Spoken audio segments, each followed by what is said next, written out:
Hinga ng malalim, puso'y puno ng ligaya. Magandang gabi sa ating lahat. May hapon, ating muling tayo ay muling magpo-podcast ang mensaheng kaligtasan ay muling magbibigay ng mensahe tungkol sa ating napapanahon na Old Saints Day na inoobserba ng mga tao. Bibigay tayo ng mga bersikulo kung saan ay makikita natin kung saan ang mga tao na pawang mga pumanaw na mga mahal sa buhay ay kung saan sila pupunta. Ako po ang iyong mensahero, ang iyong evangelist,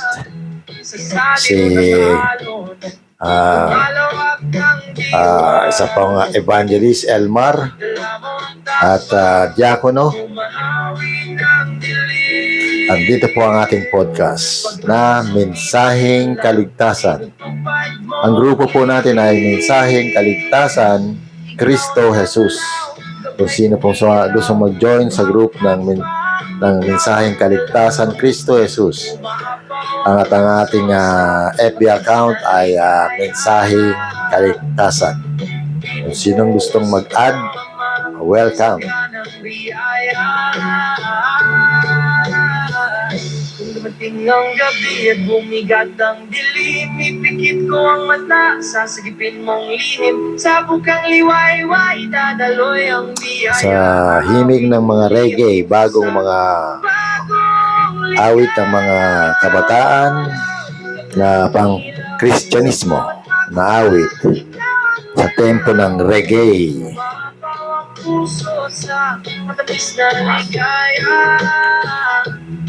Praise be the name of the Lord Jesus. Tayo ay magsisimula sa ating podcast. Ang ating topic ngayon ay ang Sheol o Hades, o English Hell, sa Tagalog Impyerno. Paano natin ito mapatunayan? Ang mga pawang mga nakasulat sa Biblia na hindi kaya ipaliwanag ng mga siyensya, pero sa Biblia ating makikita.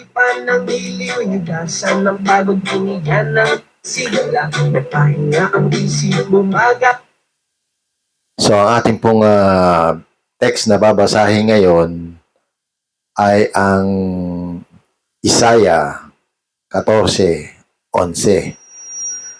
Ito ay pinapatungkol sa isang tao na ang pangalan ay Satanas. Si Lucifer ang ating pag-uusapan.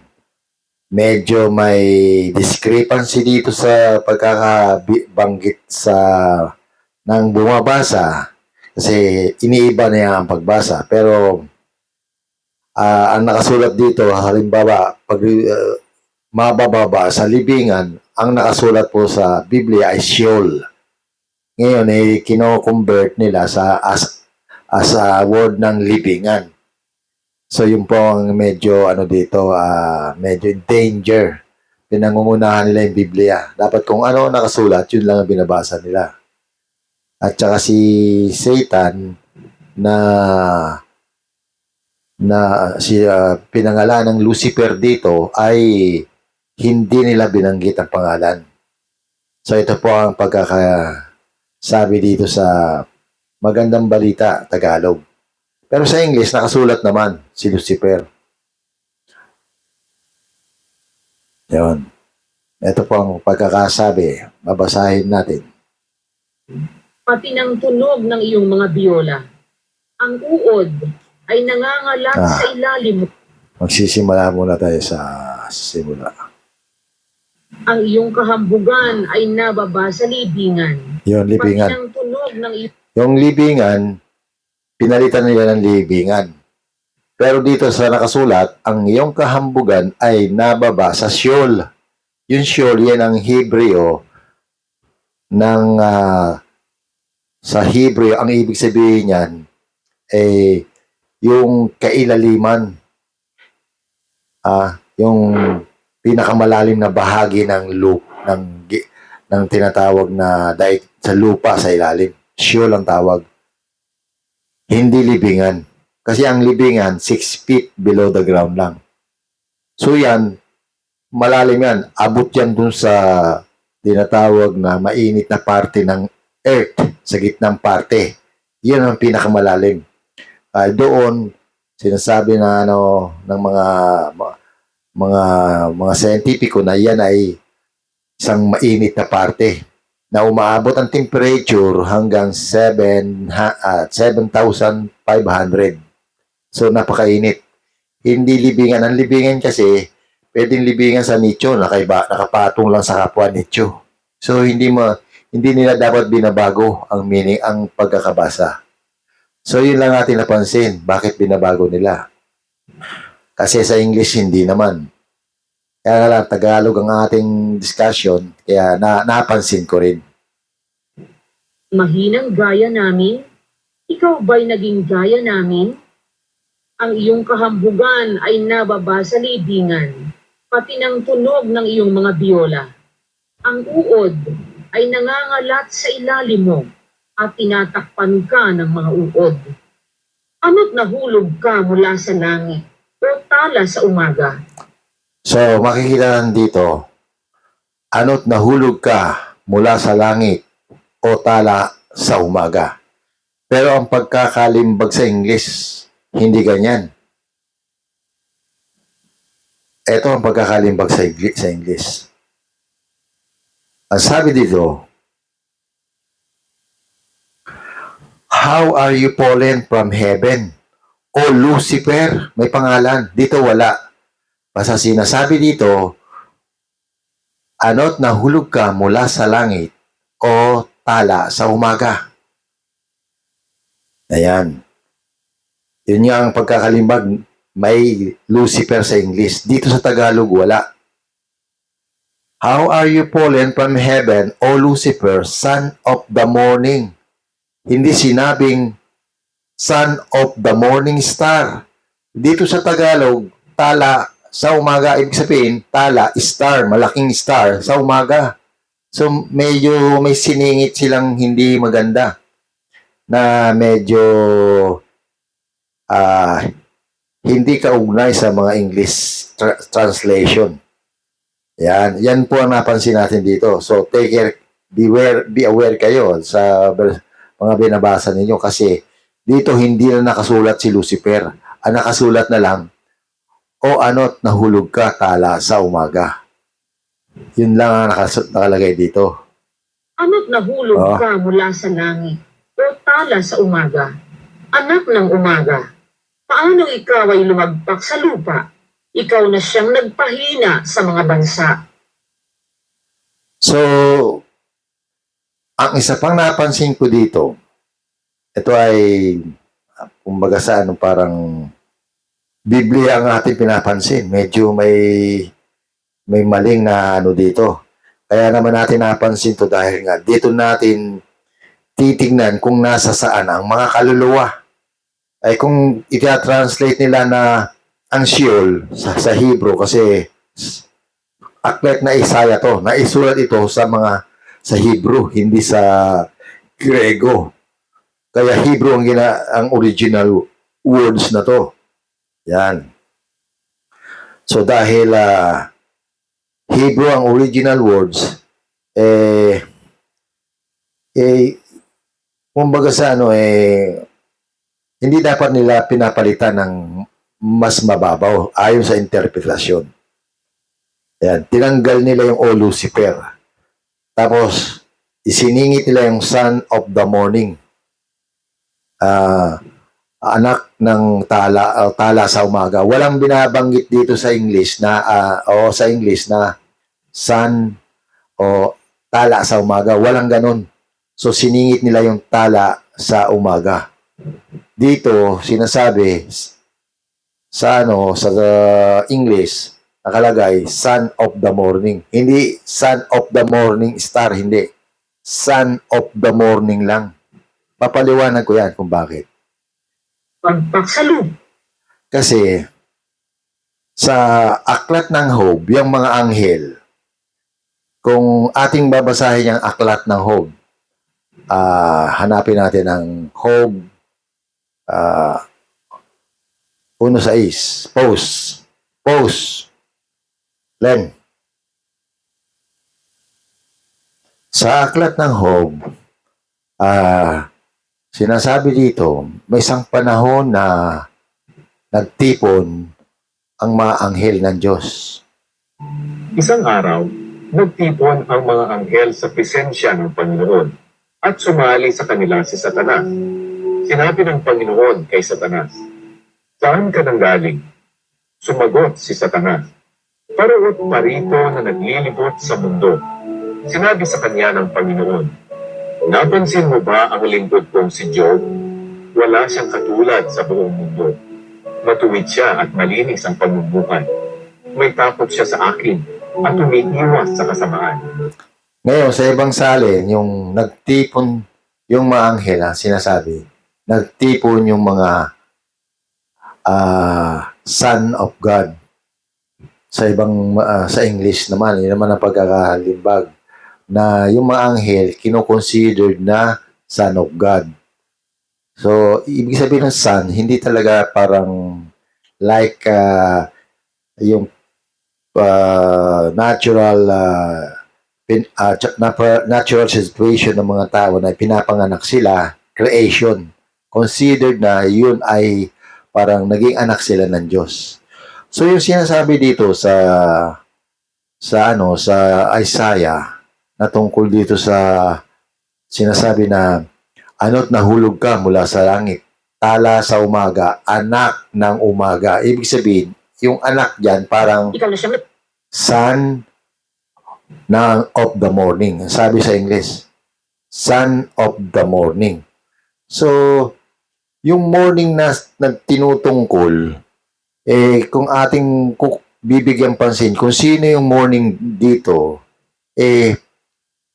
si Jesus Christ, may titulo siya na binabanggit sa Revelation. Revelation na Len.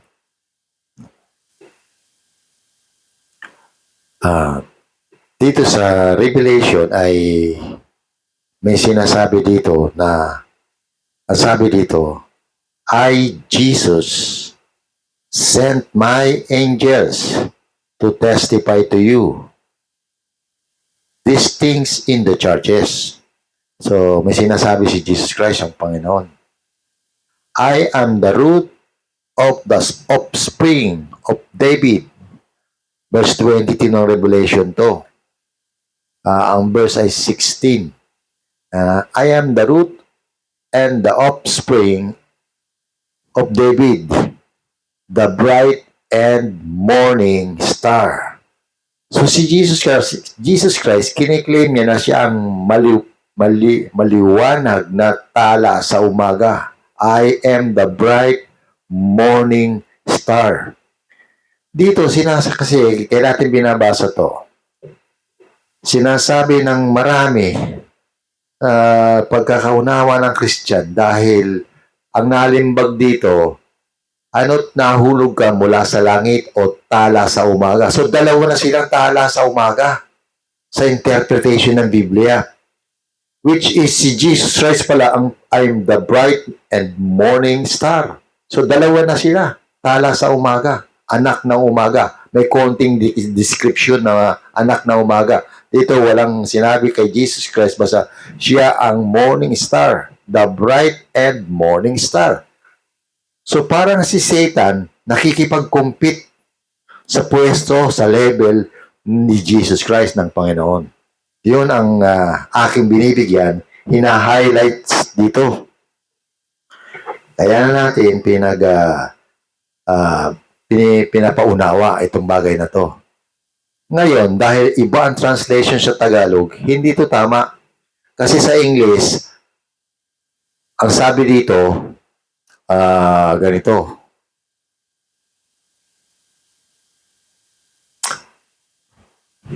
Ano ba yung, balik tayo sa English. Ito ang sabi sa English. How are you fallen from heaven, O Lucifer? Mayroong Lucifer. Dito sa Tagalog, wala. O tala sa umaga. Isiningit yung ano ni Jesus Christ, yung titulo. Salit na, anot na hulog ka mula sa langit, O Lucifer. Pinalitan nila ng O tala sa umaga. Yun ang sinasabi sa verse 12 ng 14, Isaiah. Siningitan nila ng ibang pagkakalimbag at tinanggal nila yung pangalang Lucifer. Oh. How are you fallen from heaven, O Lucifer? Son of the morning. Yun lang talagang titulo niya, Son of the morning. Ibig sabihin, created siya, Son, created siya. Isa siyang creation ng morning. Sino yung morning? Si Jesus Christ yun. Dineclare ni Jesus, I am the bright and morning star. So, si Jesus, si Lucifer, hindi pwedeng pantay. Si Lucifer, created lang ni Jesus. Yun ang ating hina-highlight dito. Sa mga kapodcast natin. Na hindi napapansin to na mahalaking bagay. Ngayon, pupunta na tayo kung saan pupunta to si Lucifer. Ayan. Kasi nga, sinasabi dito, nahulog ka. Nahulog daw siya dito sa lupa. Paano kung ikaw ay lumagpak sa lupa? Oh. Nagpahina sa mga bansa. At sinabi mo sa iyong sarili, ako'y sasampa sa langit. Aking itataas ang aking luklukan sa itaas ng mga bituin ng Diyos. At ako'y uupo sa bundok ng kapisanan, sa mga kaduluduluhang bahagi ng hilagaan. Ako'y sasampa sa itaas ng mga kaitaasan ng mga alapaap. Ako'y magiging gaya ng kataas-taasan. Gayon may mabababa ka sa libingan, sa mga kaduluduluhang bahagi ng lupa. Ngayon, gayon may bababa ka sa Sheol, hindi libingan. Yung deep, yung pinaka-depth portion ng earth sa ilalim ay kumukulo yun. Yun ng hell, ay impyerno na katumbas sa salita natin sa Tagalog. Sa Latin, impyerno. Hindi libingan. Mali na naman to. Bakit binabago nila yung versikulo 15? Ngayon may mabababa ka sa libingan, ang sabi. Hindi naman libingan ang nakasulat. Ito. Magiging gaya ng kataas-taasan. Gayon may mabababa ka sa libingan. Tingnan mo. Sa mga kadulud-duluhan. Ang pagkakasulat, bababa ka sa Sheol. Hindi libingan. Sabi ko nga, may nakapatong na libingan. Saka, napatong-patong na libingan dyan, no? Sa tala. Sa mga nicho dyan, sa mga, anong tawag, cemetery. Patong-patong na. So, paano masasabi na ilalim yan? Nakapatong lang sa kapwa coffin, sabi nga, coffin, yung nicho. Kaya ito, hindi napansin ng nagbuwabasa na iniiba nila, magkakaroon ng malaking epekto. Yung Sheol dito, yan yung kailaliman ng earth, sinasabi yan. So, ang kailaliman ng earth, nagpapatunay, yan ang impyerno. Yan ang dyan preservation ng mga kaluluwa. So, yun ang ating puntos ngayon. Na ang tao, tatanong, saan ba impyerno? Ang impyerno, sinasabi ng Biblia, Sheol, kailaliman ng earth. Dyan hihigupin yung ating kaluluwa at espiritu. Magkaisa yan. Ang ating mind, ang espiritu, at ang soul natin ay ang emosyon natin. Lahat ng klase ng emosyon, soul yan. Magkaiba yan. Yung soul nasa center natin, yung mind nandito sa brain. Yung spirit natin, yan ang brain. na tinatawag nating mind. Yan ang isip. Tapos ang ating espiritu, yan ang ating kaluluwa na binubuo ng maraming klase ng emosyon. Ngayon, sinasabi nila, yung mga hindi nakakaintindi ng Word of God, halimbawa sa mga pag-ibig, karaniwan sa kanta, mga puso, mga sawi, mga pusong bigo, ganyan, mga pusong masaya sa pag-ibig, ganon, mga broken-hearted. Yung sabi nila, puso akala yung puso nating pisikal. Ang trabaho ng puso nating pisikal ay bomomba. Bomomba lang ng dugo. Yun ang trabaho niyan.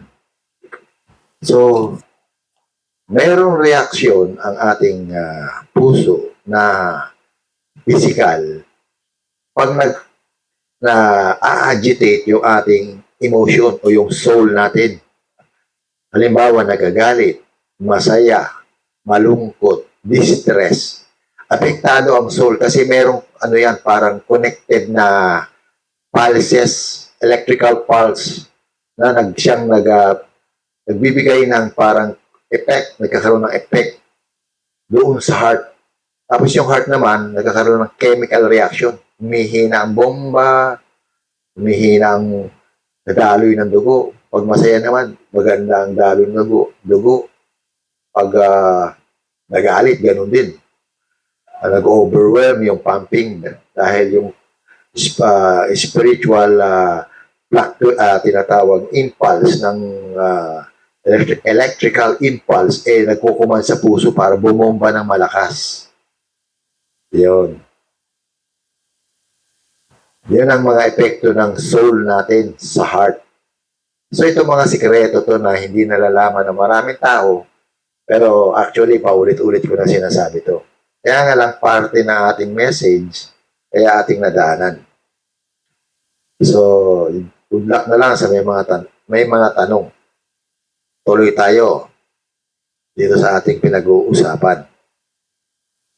So, yung Sheol, yung hell, nasaan ba ang mga kaluluwa? Pag hindi ka naniwala kay Jesus Christ, may sinasabi ang Bible. May pangako ang Diyos na parusa. Pangako na parusa. Madalawa pangako ng Diyos. Isang kaligtasan, isang parusa. So, saan yung parusa na yan? Diyan sa Sheol. Sa Old Testament, Sheol ang tawag. Pagdating sa New Testament, nakasulat ang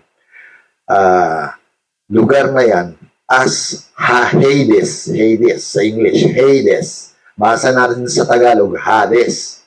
Yan. Yun din yun, iisang salita yun. Sa ikailaliman ng earth, pinakamalalim na parte, deeper part ng earth. Yun ang sinasabi dito sa kasulatan. At sa mamaya, babasahin natin ang Ezekiel na magpapatunay na pati ngayong Eden, nawawala ang Eden. Doon nagpunta. Binukas ng Diyos ang lupa. Inano niya ang Eden. Hinulog niya doon kasama yung mga tao na dati pang mga tao. At tinakpan niya.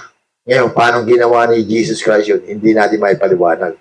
Basta yung nawawalang mga Eden, na puno ng Eden, na super laki, na milya-milya ang lapad, kinain dun sa ilalim ng tinatawag na lupa na yun.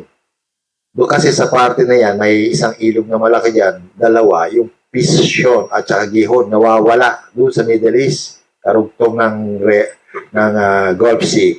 Yung parting yun ang tinutukoy dyan. Doon sa parting yun ang Saudi Arabia papunta sa Lebanon.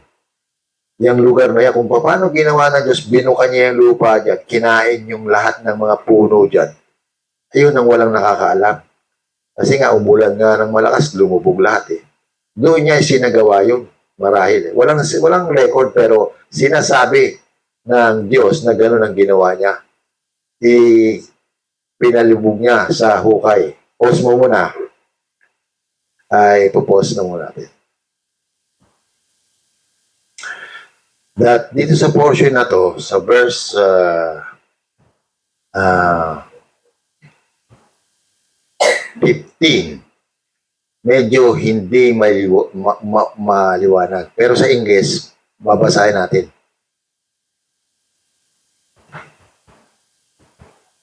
Ako'y sasampa sa itaas ng mga kaitaasan ng mga alapaap. Ako'y magiging gaya ng kataas-taasan. Gayon Kaya na nagsasalita dyan, yung si Lucifer, na siya ay sasampa sa lugar kung saan nandoon ang Diyos. Sasampa raw siya. At magiging kagaya siya ng Diyos, ng makapangyarihan Diyos. Yun ang mga aspirant niya sa nakasulat sa puso niya, kaya nababasa yun ng Diyos. Ngayon, ito ang sabi sa kanya, may mabababa ka sa libingan sa mga kaduluduluhang bahagi ng buhay. so dito, sabi, mabababa ka sa libingan. Hindi nga libingan ang nakasulat dito. Pero, gayon may mabababa ka sa Sheol. Sa kaduluduluhang bahagi ng hukay. Anong hukay? Sa English maliwanag ito. Babasahin natin. Yet you shall be brought down to Sheol. Ayan, Sheol ang sabi. Sheol din dito. Pero ang tinatranslate nila na libingan. Libingan lang. So, hindi tama. Dapat, kung ano nakasulat sa Biblia, yun ang basahin nila. Diba? Ngayon, you shall be brought down to Sheol, to the lowest depth of the pit. Lowest depth of the pit. Hindi hukay, ibig sabihin, bangin, balloon. Balloon, parang bangin o balloon. Pit, hindi hukay. Iba yung hukay. Yun. Lowest part of the pit. Pag sinabing pit, yung malalim na parte yan ng isang kalaliman. Pit. Yan. Lowest depth. O, pinaka-lowest. Saan ba? Lowest ng earth. Sa gitna, di ba? Lowest yan. Pagdating sa gitna kasi ng earth, wala nang ano dyan. Mantle na yan. Puro na lava yan. Wala nang pit dyan. Reservation na. Yun ang pinaka-part ng Sheol na dapat maintindihan ng mga tao. Kasi ang pinag-uusapan natin, nasaan ba ang mga namatay na tao? Yung mga mahal natin sa buhay, yung mga kamag-anak natin, kaibigan natin, na pumanaw. Yan, nasaan na sila? Dito lang sa amin sa banda doon, maraming pumanaw, mga hindi pa katandaan. Madami pumapanaw ngayon dahil sa tension sa buhay, pressure ng paligid, saka yung mga kinakain, yan, mga bisyo, yan, naapektuhan, pumapanaw na maaga. Saan sila pupunta? Yun ang ating nililiwanag. Pag hindi nila kilala si Jesus Christ, yung part 2 na pag-uusapan natin, yung aklat ng buhay, kung wala sila doon, dyan sa ilalim, yan ang word of the dead. Kung tayo nakaapak sa lupa, sa simento, nakaapak ka sa kalsada, ibig sabihin, nasa earth ka, sa surface na earth. Ang ibig sabihin yan, world of the living. Yan. Daigdig na mga buhay. Yan ang meaning yan. At yung mga namatay, sa pupunta sa ilalim. Yun naman ang world of the dead. Walang ibang pupuntahan yun, kundi sa ilalim. Kaya may gravity, hahatakin ka ng gravity dyan. Kasi ang gravity, spiritual yan. Yan, babagsak yan. Pag spiritual ka na, kumiwalay ka na sa katawan mo, yung pinaka-soul and spirit mo, magkasama yan. Hahatakin dyan sa ilalim. Kaya may gravity. Yan ang trabaho ng, matik ang tao na pupunta dyan. Ang makakatakas lang dyan, yung naniniwala kay Jesus Christ, na sumusunod sa kay Jesus Christ. Kasi maraming bagay na pinagbabawal si Jesus Christ sa mga mananampalataya. Kailangan matupad natin yun. Ano yun? Pampasimula niya, bautismo. Bautismo sa tubig. Tapos pagkatapos niyan, yun ay bautismo sa pagsisisi. Public declaration na naniniwala ka kay Jesus Christ. Yun ang ibig sabihin ng bautismo. Nakikijoin ka sa bautismo. kay Jesus Christ. Yung makikijoin ka, yun ang ibig sabihin ng bautismo. Sumasanib ka, nakikisanib ka, kay Jesus Christ. Yun. Hindi sa religion, Hindi siya religion. Basta si kay Jesus Christ. Kung may kapitbahay ka na mananampalataya, pwede ka magpabautismo kasi hindi naman niya religion. Yan ay tanda ng declaration mo na pagsunod mo sa Panginoon. Ngayon, kung saan mo gusto magpabautismo, kailangan magpabautismo. Utos kasi yan. Primary na utos. Kasi dyan makikita yung first step, yung faith, yung paniniwala mo kay Jesus Christ. Yan. Walang walang kasama yan. Jesus Christ lang yan. At saka yung God the Father. Wala yung kasama na kahit sinong santa o santita. Basta Jesus Christ lang. Kasi doon ka sa sanib, hindi kani-kanino mga ribulto. Kaya masama yan. O mga tinatawag na pinagbabawal na sa Biblia na mga images. Yan. Kahit si Jesus Christ, hindi pwedeng gawa ng images actually. Kasi nung umakyat sa langit si Jesus Christ, iba na ang anyo ni Jesus Christ. Hindi na siya tao. At ang kanyang lumin, yung kanyang radiance, matindi, nagliliwanag siya. Kaya hindi na pwede makita si Jesus Christ. Hindi kaya tingnan ng ating mata. Kaya minsan, nagpakita yan sa kay Pablo at saka kay John sa Patmos. Yun naman si Pablo, habang may nagki-carried out siya ng mission na eliminate ang mga Christian noong panahon na nila. Nagpakita si Jesus Christ, nagliliwanag, higit pa sa katanghalian tapat ng araw. So, ano nangyari sa kanya? Na-drain ang energy niya, na-collapse siya, at nabulag. So, hindi na natin pwedeng makita si Jesus Christ. Basta kailangan paniwalaan lang natin. At mararamdaman natin ang presence ng Lord. Ganun yun.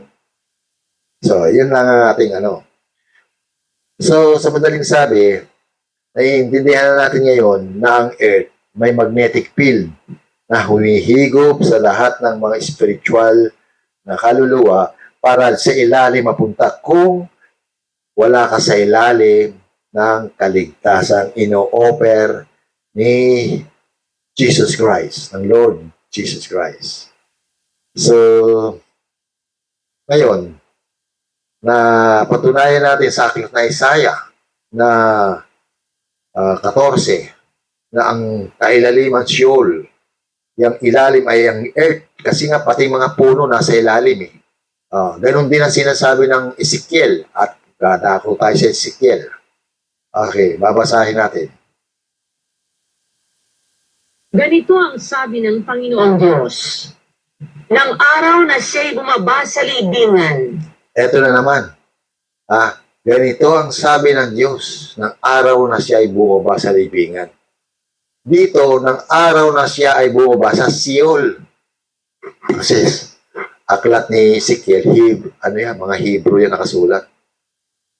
Bakit? Ang tanong, bakit naman ito, sa panahon to, wala pa si Jesus Christ, bakit naman bababa ang Diyos sa libingan na walang nonsense, di ba? Talagang hindi dapat palitan tong versikulo na to na libingan, yung Sheol Kaya ito bumabasa nito, magaling bumasa pero hindi nila naintindihan na minamali nila ang salita ng ang scripture ang tawag dito. So ating itutuloy. Noong Diyos, nang araw na siya'y bumaba sa libingan, ay nagpatangis ako. Aking tinakpan ang kalaliman dahil sa kanya, at pinigil ko ang mga ilog niya, at ang mga malaking ilog ay nagsitigil, at aking pinapanangis sa kanya ang Libano, at ang lahat na punong kahoy sa parang ay nang lupaypay dahil sa kanya. Aking niyamig ang mga bansa sa hugong ng kanyang pagkabuwal, nang aking ihagis siya sa libingan. So ito na naman, libingan na naman ang ginamit. Nang aking ihagis siya sa Sheol. Yun na naman yung pinakakailaliman, parte ng depth ng earth. Nung ihagis niya si Satan. Kasama ng mga angels. Yan. Ngayon, sa New Testament, tuloy muna natin. Ng kanyang pagkabuwal, Nang aking ihagis siya sa libingan, nakasama ng nagsibaba sa hukay. Ayan, sino yung mga nagsibaba sa hukay? Yung kasama niyang angels, kasi maraming angels na ano yan, na brainwash si Satan. Yung kasama niya bumaba doon sa hukay. O, sino pa ang mga bumaba doon?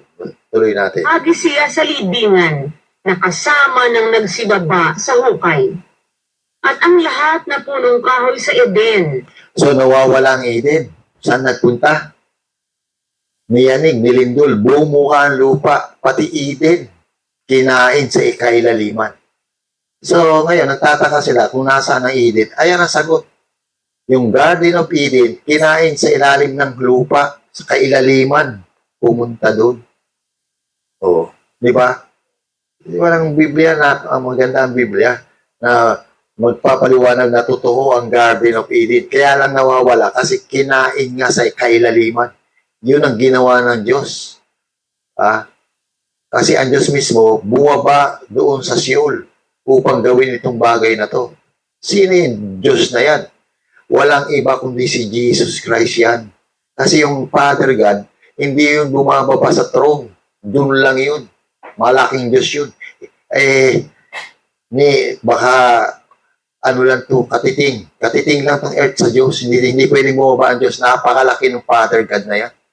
Sinasabi ang buong yung niebe na luklukan ng Diyos, puno yung ng trono niya, yung mismong niebe na yun, puno ng kanyang trono, luklukan. Oh, baka yung luklukan mismo kasama sa God yun. Hindi natin may paliwanag, basta super laki yun. So, ang bumaba dito maliwanag, si Jesus Christ. Kasi ito sa New Testament, si Jesus Christ bumaba na naman sa Sheol nung iniligtas niya yung 8 kaluluwa. Yun. Na sa Efeso chapter 4, na bumaba siya sa kailaliman para iligtas yung kaluluwa. Kasama sa 1 Peter chapter 3 verse 8. Iniligtas niya yung 8 kaluluwa na napunta doon na dating sa panahon ng pagbaha, yung angkan ni Noah. So, iniligtas niya raw. So, dito, pati yung mga malalaking lebano o cedar, na nagsisinom ng tubig, doon, kinain sa kailaliman.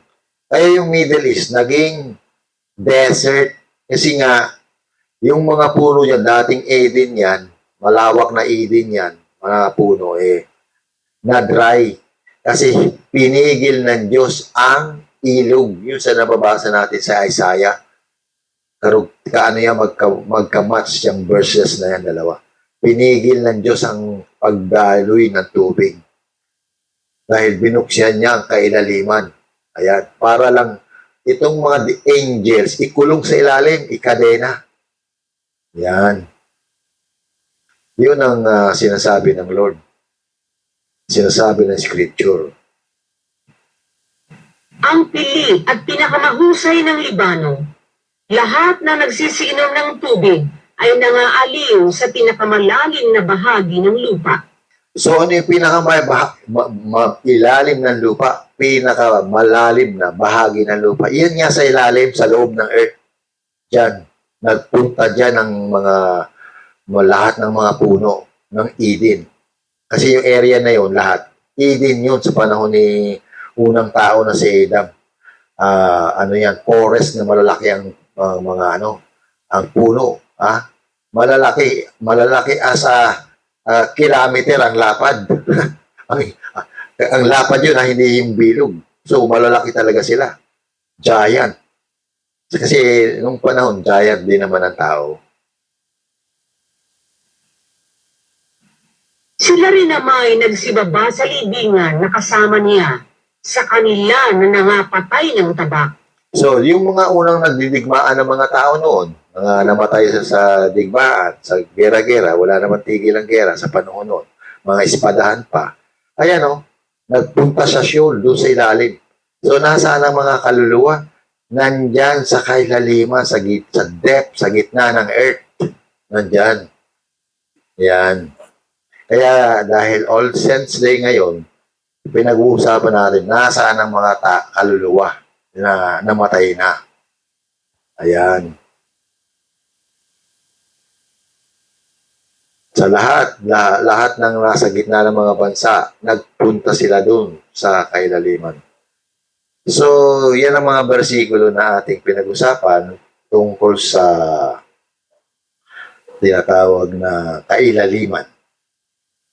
So, ang second portion nito, ang part 2, tungkol sa yung namang kaluluwa na hindi nagpunta dyan sa kailaliman. Yung mga believers, mananampalataya, o sa panahon nila ng mga propeta, sa panahon nila Moises, ay mga napunta naman sa pangako. Nasaan yung mga yun? So, merong isang dyan, si versikulo pinag-uusapan dyan, chapter ng Luke. Ngayon, bago tayo pumunta doon, babasahin muna natin ang Lucas na kaugnay doon sa pagbagsak ni Satan. Kasi si Satan, binound yan ng 1,000 taon, tapos nirelease uli. Pag-release niyan, yan ang kumbaga sa kinakasuhan niya ang mga mananampalataya, sinusumbong niya sa Diyos. Kunyari, believer ka, tapos nandun ka rin sa ilalim ng kasalanan, inaakusahan tayo sa Diyos. Balik-balik yan sa Diyos. Inaakusahan tayo sa Diyos. Ngayon, pagdating sa Lucas, hindi na pumayag ang Diyos. Nag-battle na. At ito ang sabi. Kasi sila ay napapalayas na ng mga isinusugo ni Jesus Christ na mananampalataya. Ito ang nangyari. Mula sa langit, narito, nagigyan na kayo ng kapamahalaan na inyong nakita ko sa Satanas na naghuhulog na gaya ng lintik mula sa langit. So nakikita niya raw si Satanas. Nahuhulog na gaya ng lintik. Parang kidlat yun, lintik. Nahulog si Satanas. So dito yun sa gis ng 18.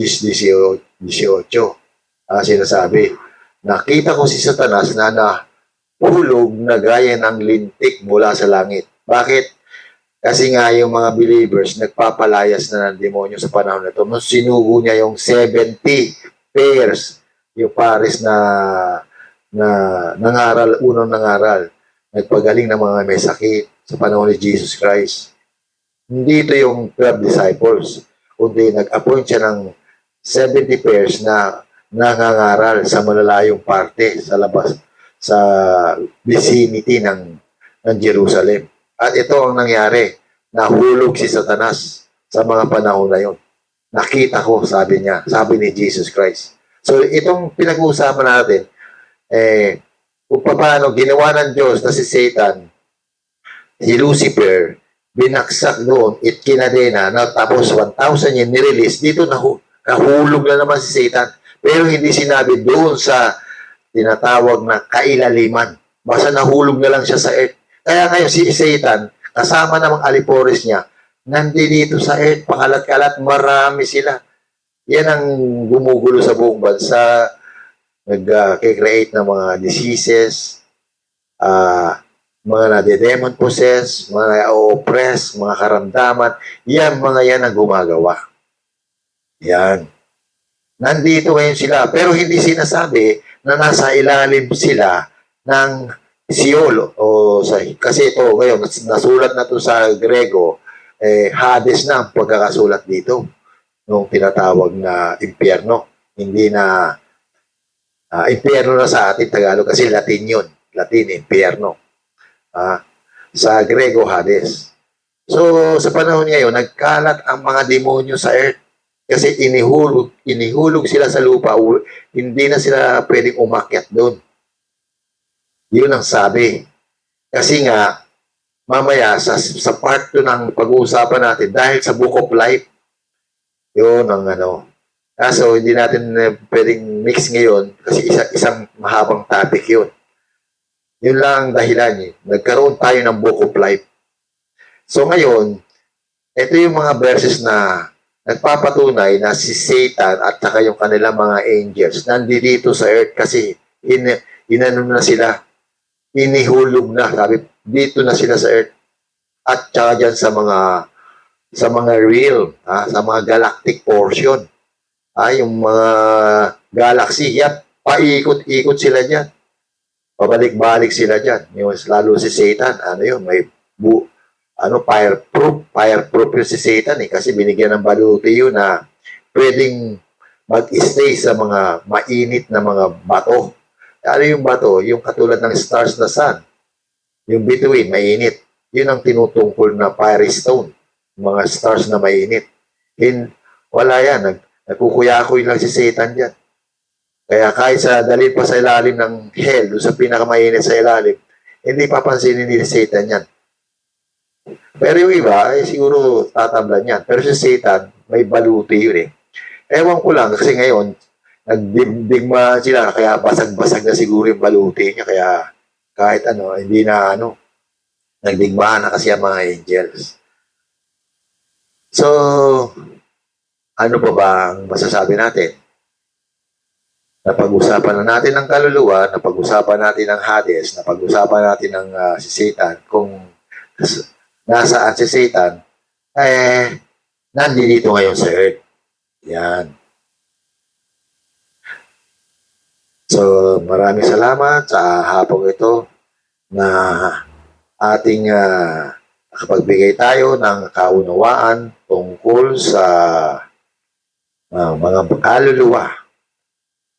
Mga kaluluwa na kung saan na napupunta kung hindi tayo makakaunawa ng Word of God, ng salita ng Diyos. O hindi natin maaabot ang righteousness na sinasabi ng Lord. Yan. Tayo ay hindi nabuhay sa daigdig na ito dahil lang sa parang nabuhay ka lang, hindi ganoon. Meron talaga tayong destinasyon. Sa ayaw o gusto natin. Basta ang Diyos nagtadhana na. So ngayong mga huling panahon, napakarami prophetic ngayon. May darating na namang COVID, sinasabi ng Lord, sa December. Bukod pa doon, magkakaroon ng mga kahirapan dahil dyan sa sitwasyon na umiiral dyan sa ng ating justice. Marami ang tinatawag na magkakaroon ng tinatawag na uproar, yung discontent, yung mga disorders. Pero bukod pa dyan, ngayong December, yung tinatawag na war sa Middle East at saka war dyan sa Europe, magkakaroon ng significant increase, sabi ng Lord. Magiging global yan. Global war. Ano yung global war? Kasi parang personal, hindi na lang Ukraine at saka Russia mangyayari. May involve na talaga yung Europe. Magkakaroon na ng tinatawag na palitan ng kanilang mga engagement ng kanilang mga firepower mula sa mga bansa. Hindi na lang yan sa Ukraine. Spread out. So, ganun din lang sa Middle East. Yung mga Arabs, mga Muslim na kalaban ng Israel, mag-unite na yan, talagang hindi lang unite sa kaisipan. Talagang by force, sasalakay sila sa Israel. So, magkakaroon ng dalawang global war na tinatawag na World War. Kasi, yung iba dyan, kakampi kay Putin. Kasi, World War na eh. So, ngayon yung Disyembre, magsisimula. It will start by this coming December. Yan po ang mga prophetic tang. At sa atin namang bansa, nakita naman natin na nagpapaalala ang Lord. 4 ng bulkan sabay-sabay na tinatawag na nag-i-erupt na partially eruption. Paalala pa lang yan sa mga tao sa Pilipinas, sa mga people of the Philippines na mag-heads up ano sa Panginoon. Wag makalimot. Lagi tayong tumawag sa Diyos. Otherwise, matatangay tayo ng tinatawag na unruly. Ngayong darating na February, magkakaroon ng tinatawag na parang anarchy. Magre-rebel na yung ibang lugar. Lalo na yung Mindanao, mag-a-aspire ng separation. Kasi nga magkakaroon ng global yung Amerika laban sa China. Ay ang South na yan, yung iba dyan, walang option na mapupuntahan kundi kumapit sa China at saka Russia. So, malilibay ang Pilipinas. Magkakaroon tayo ng anarchy. Lord, wag naman mangyari. Pero, yan ang sabi ng Spirit ng Lord sa akin. So, maghanda tayo, mga Pilipino. Hindi lang silang mamamat na sumasuffer. Lahat magsasuffer. Lahat isi-shake, ang sabi ng Lord. Walang hindi isi-shake, lahat isi-shake.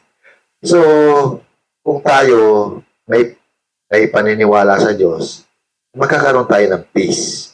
Sapagkat yung emotion na yan, yung peace na dala sa soul natin, yan ang mga bagay na tinatawag na produce ng spiritual belief, na tinatawag na trust sa Panginoon. Magkakaroon ka ng peace na hindi kaya ipaliwanag. Ang Lord ang mabibigay dyan sa atin. Actually, yung presence ng Lord, pag nararamdaman natin yan, magkakaroon tayo ng peace, confidence. Kaya mahalaga yun na maunawa natin kung ano yung presence ng Holy Spirit na yan. Na hindi nauunawa ng marami, kahit mga Christian religion pa, hindi na binibigyan pansin. Parang sa kanila, ano na lang, parang going to church, parang gano'n na lang. Hindi na ngayon, iba na ngayon, magkakaroon ng shakening. Iba na ang sitwasyon. Magkakaroon ng shakening. Pag iral uli nitong kaming tinatawag na viruses, paano ka magsisimba? Paano ka pupunta sa church? So, yan ang mangyayari. Kaya, actually, hindi na lang naman tayo isi-shake lahat naman ng bansa. Lalo na yung China na yan. Walang tigil ang devastation ng Lord. So, sa atin, ganun din. So, sa ibang lugar, halimbawa na lang dyan sa Jamaica, tinamaan ngayon. Yung Italy, may mga volcanoes dyan na nag-a-active. Nag-a-active yung mga volcano. So, malaki ang significance niyan. Kasi, pag panay ang buga nila nung kanilang mga pyroplastics, yung ilalim, actually connected yan sa Bena. Yun ang sinasabi ng Spirit ng Lord. Una pa man, kasi hahatulan ng Lord ang Bena. Kasi ang Bena, parang wala na sa foundation ng faith ang kanilang focus. Na nasa business na lang, sa mga hotel, sa mga luxury, sa mga tourism. Kasi nandoon yung mga extraordinary views na ang kalsada nila ay mga canals na sa dagat. So yung yung nangyayari sa Vienna, doon sa Naples, sa Santorini, tsaka sa Camp Flagheri, na nag-active ang mga volcano, tinatawag evacuate ng mga pyroplastics. Ang sinasabi ng Lord, yung Santorini na yan, naniniwala ako na ang ilalim yan lalambot. Bali, kung nalalaman natin ang sinkhole, magkakaroon ng sinkhole yan. Magkukolaps ang foundation ng mga lugar na yan. Kaya, yung mga pilings ng kanilang mga foundation, kukolaps yan. Kumbaga magkakaroon ng disasters sa mga malalaking katedral nila. Yun. Kasi wala na sila sa foundation ng truth ng God. Wala na. So, sa ngayon, hindi na palakihan ng iglesia o tinatawag structure. Ang uso ngayon na sinasabi ng Lord, ang bawat isa ay manalangin.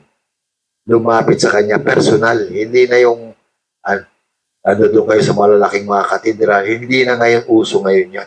Dahil ang Spirit ng Lord nakadisperse kahit saan. Lahat saan.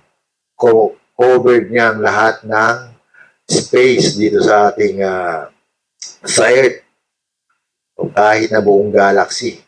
Hindi natin alam yung mga 831 Atlas na yan. Manipulation lang ng Diyos yan para mawala, kumbaga sa yung mga tao na hindi interested sa God, mapokus ang lalo ang isip yan, lalong mawala, lalong kaguluhan ng distress lalo ang umabot sa kanila. Hindi natin alam.